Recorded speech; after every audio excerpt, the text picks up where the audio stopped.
Hello, and welcome to Beyond Black History Month, Art Curriculum for the 21st Century. My name is Shila Alexander, and thank you for viewing this presentation.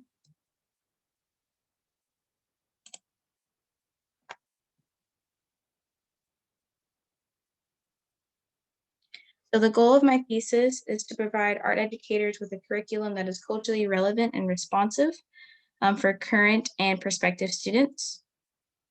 And from this curriculum and the resources provided, educators can expand on the original content of this thesis and create their own curriculum from this thesis. So this research and the curriculum that I have created are just one small part of the larger picture.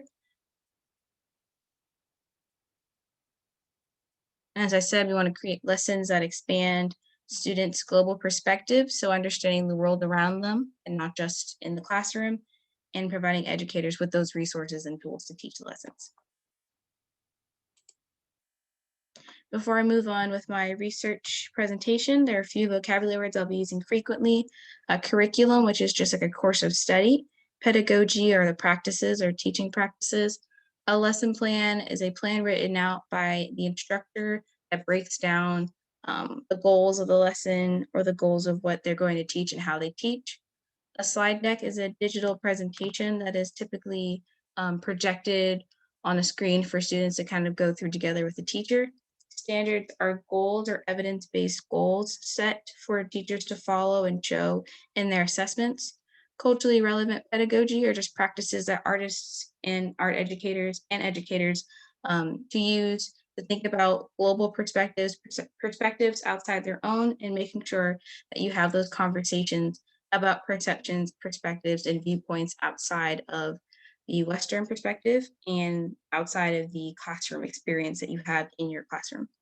An essential question is a universal theme or question brought back throughout a lesson or a unit. And then finally, the elements and principles are the foundations of art that art teachers typically use to teach their lessons or to build on skills that students might already have from prior knowledge of art.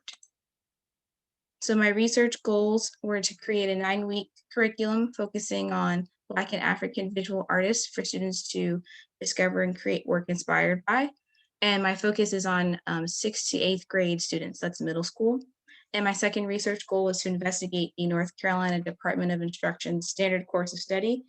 NCDPI and NCSCOS are just acronyms for those words. And I wanted to investigate the equity in teaching global arts across both grades K through 12 and specifically 6 through 8. So I took a look at the standards for K through 12 and then 6 through 8 and noted any concerns, comments, or equities and or inequities. The essential question that I used for my 9-week curriculum was, how can our perceptions of culture and history be changed with art? So I'll be talking about this frequently as I would teach the lessons. And that first goal was to create that 9-week curriculum. So I'll talk more about that in this next slide. So it's broken down into 4 different parts. The first part being the interactive periodic timeline. The second part being the assemblage and sculpture unit, which is 3 weeks. Then we have a 3-week printmaking unit and a 3-week fibers unit. Note that there are between 1 or 2 lessons. So across the 3-week span, students would be either doing one longer paced project or 2 smaller projects to build on their knowledge of both the elements and principles of art and their understanding of the global arts, which would encompass Black, African American, and African artists. So the interactive periodic timeline. So the interactive periodic timeline is a reoccurring classwork assignment that they would work on during the beginning of the lesson and towards the end of the lesson. It would be a worksheet or like a graphic organizer that has, for example, the title of the artwork or the name of the artist, culture, group of people, etc., the location, a brief bio, important dates, any additional information or questions that they had, And then, as always, tying it back to the essential question, they would answer, how can our perceptions of culture and history be changed with art, somewhere near the bottom of their worksheet. Note on this slide that I have non-discipline curriculum areas, meaning non-art curriculum areas you can connect to the North Carolina standards if you want to integrate the arts into other areas, more specifically core classes, so your science, your math, your ELA, and your history/social studies classes. And the standards listed here are the 6th through 8th grade standards that are connected to art. And then very quickly, briefly, I'll talk about the printmaking lesson. So that was in week 4 through 6, and that was exploring symbols in printmaking with Adinkra. And once again, that's going to be from spanning 6th grade, 7th grade, and 8th grade. And because that one is only one project that I'd be working on, it's a very concept heavy and thought process heavy assignment. So it would take approximately 3 weeks. I have some general like keywords and key terms to the art topics. We have the standards to our right, and then once again, that non-discipline curriculum area in social studies.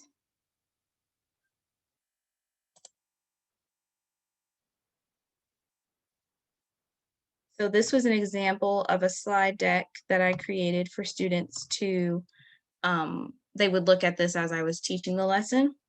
And just really briefly, just to talk about the objectives of the lesson, students will be able to interpret the cultural context of Adinkra through classroom discussion, project, and interactive periodic timeline entry. They will also express the parts of their identity by creating a linoleum print using symbols created by students and explain how the elements of design used in their project represent their feelings and ideas. There's also a social emotional connection to this project too. So global awareness, understanding the elements and principles, understanding African art, and then that social emotional aspect. So I would talk about Adinkra, the history, provide images, videos, and text to connect students with the area and get them familiar with using the vocabulary. Here are some key vocabulary words here. Then I'd provide them with images and physical copies of images, depending on if students were in the building or if they were online doing this project. And then this slide here is really brief, talking about what they'll be graded on. There'd be a much broader criteria listed in the rubric, so they know very much specifically what I'm looking for in each section. So print design would have specific questions, craftsmanship would have specific questions, and it would go down the line until you get to that periodic timeline. And then I'm going to jump to that last week, which is the fiber lessons or the fibers unit. And I would like to talk about the textile map of Africa. So in this lesson, the goal, students will be able to apply their knowledge of one African textile or fabric by researching and presenting their findings to class and submitting their findings to their interactive periodic timeline.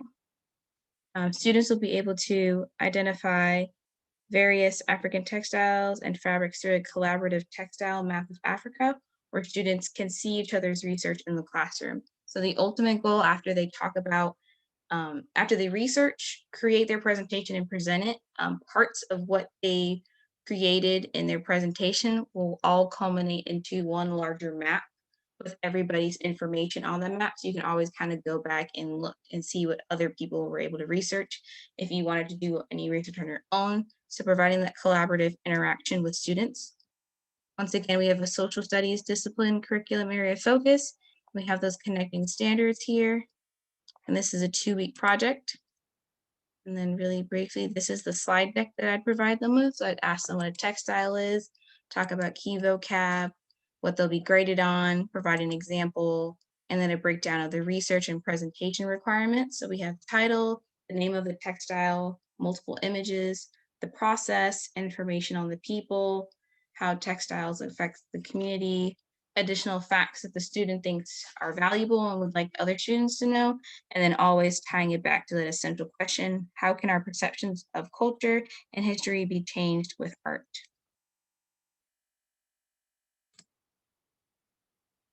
The final portion of my research in this specific goal was to create a resource list to further enrich the curriculum and to help educators have some sort of beginning process with where to start if they want to take on these lessons or use these lessons and spin them in their own direction. So these are a few of the books that I was able to look through and use for my research, but there are plenty more found in my official thesis. I just wanted to provide this information in the presentation.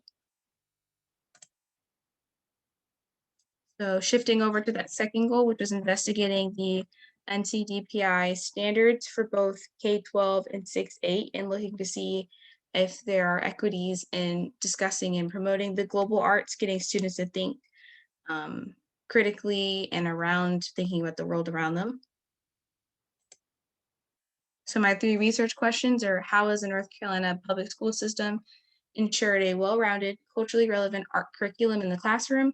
What steps are being taken within the curriculum to ensure this? And then what support and resources are available?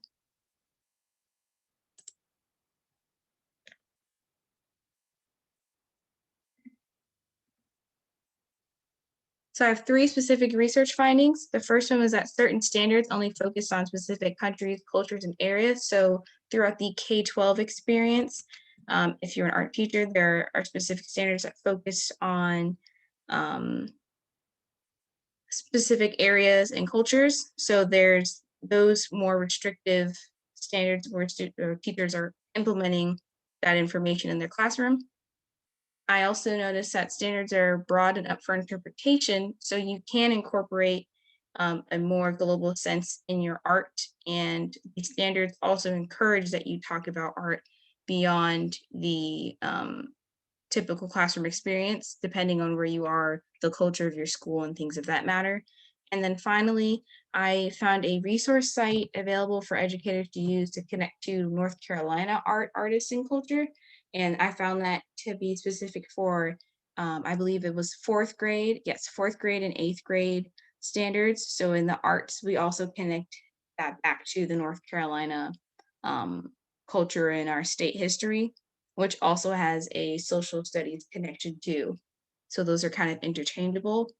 So I noticed that specifically for North Carolina, there were 2 grade levels where standards were specific to North Carolina art. But once again, those standards were broad. So if you wanted to incorporate non-Western European centric artists in the area, you were more than welcome to. It was less restrictive and more open and broad and creative for artists to manipulate and turn into a lesson that is culturally relevant. As always with any research, there are limitations. My first limitation was just in general, there's so much information to learn about African art, Black art, African American art. So this is just a small sliver of all of the wonderful information that you can gather from the books, from more research, talking to people, learning about things on your own time. So I hope to continue with my research on my own, maybe build smaller lessons too. So within those 9 weeks, instead of having 2 lessons, you can have 5 lessons in a unit, and they're just smaller, quicker paced lessons. Another limitation was just not having enough time to conduct surveys with teachers in the area to see their understandings of the standards and how they would use the lesson plans that I made, for example, to incorporate in their classrooms.